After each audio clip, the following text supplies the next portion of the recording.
and welcome to part 2 of my calligraphy series. In this episode, I'll go over the basics of calligraphy and show you how to write the Italic alphabet. One of the most important things in calligraphy, if not the most important thing, is to hold your pen at a 45-degree angle. You can get this angle easily by just drawing a square on your paper and cutting it down the center diagonally.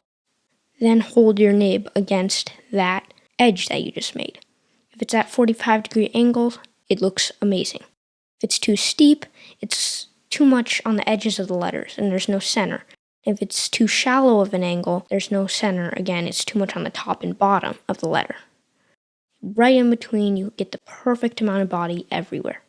Another important thing is to hold your pen correctly. You clench it with your thumb and pointer and rest it on your middle finger. Then you also hold it lightly. This will allow you to write much faster and it will give more flow to the letters. Now you might be wondering what these different lines are on the paper. There are 5 of them. I've only printed 5. Writing, waist, cap, and a center line. From top to bottom, it's 10 pen widths. You count the height in pen widths. So you get your pen perfectly straight and draw 5 pen widths from the writing line, that's the bottom one, to the waistline, and then 5 more from the waistline to the center line. Now the waistline is where letters like C, A, and R go, the shorter letters. They go in between the writing and waistline. Now to the cap line, it's another 2.5 pen widths, and then another 2.5 to the ascender line. The cap line is where the capitals end at. The capitals are actually shorter than letters like B, which go all the way up to the ascender line. From the writing line to the ascender line, it's 10 pen widths. And then there's one more line down at the bottom, called the descender line. The descender line is where letters like G and J rest.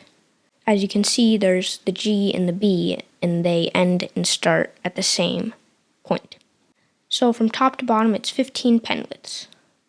Descender, writing, waist, cap, and ascender line. You could draw out your pen widths and pencil out all your lines, but I found it easier to print my lines after I measured my pen widths. And I forgot the line that's not printed on my paper. It's halfway between the writing and waistline. It's a little confusing. You can see it there on the A, where the arc comes in and meets the straight line. And in the B, it's where the arc comes out of the straight line. So you shouldn't be arcing in or branching out right at the writing line or waistline. You should be coming in about halfway. Some letters take 2 strokes to write and you have to lift your pen, letters like E, D, and F. Some take 1 stroke like A, B, C, and G here. There are several variations of G. I'm only going to go over 2 here. One is where the arc doesn't go all the way back up and join with the rest of the G. The second one, it does go all the way back up. I prefer the first one, but you can use whatever you want. I'm going to start with the single stroke letters and I'll speed them up because there's quite a few. The dot at the top of I and J don't count as a second stroke. That's why they're in the single stroke letters. As you can see, I have flourishes on top of letters like H, K, and L, but you don't need those. You can implement them later after you get the form and everything down on the lowercase italic letters.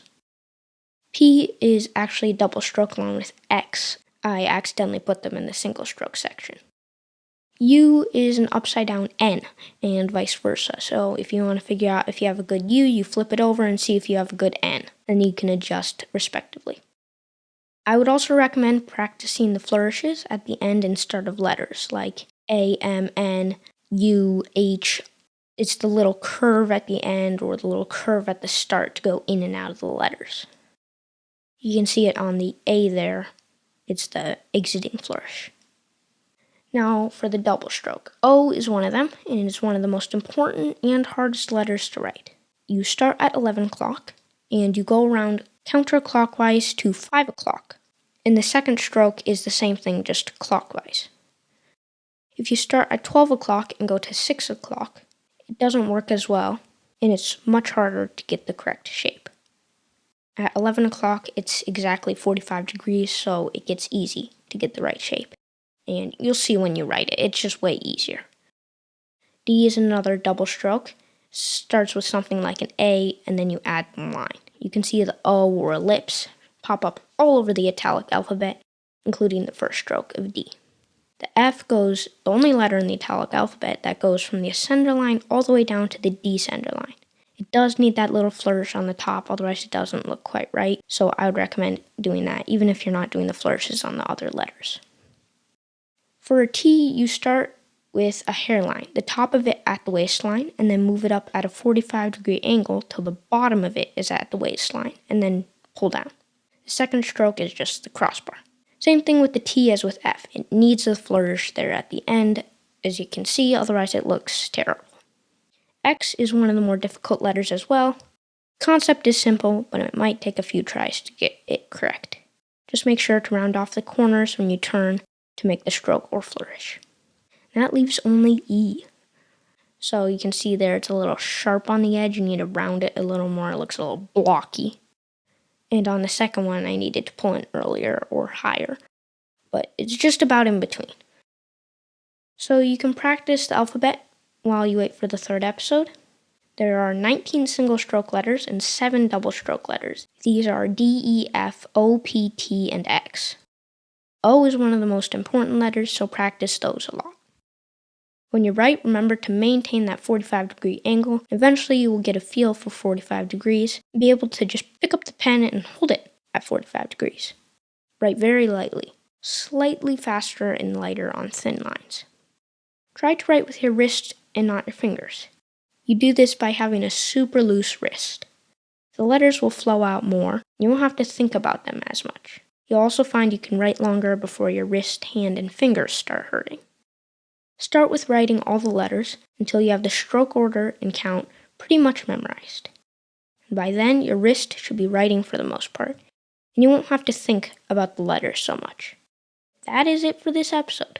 While you wait for the third, you can practice your alphabet, especially your O's, and I'll see you in the next part of the series.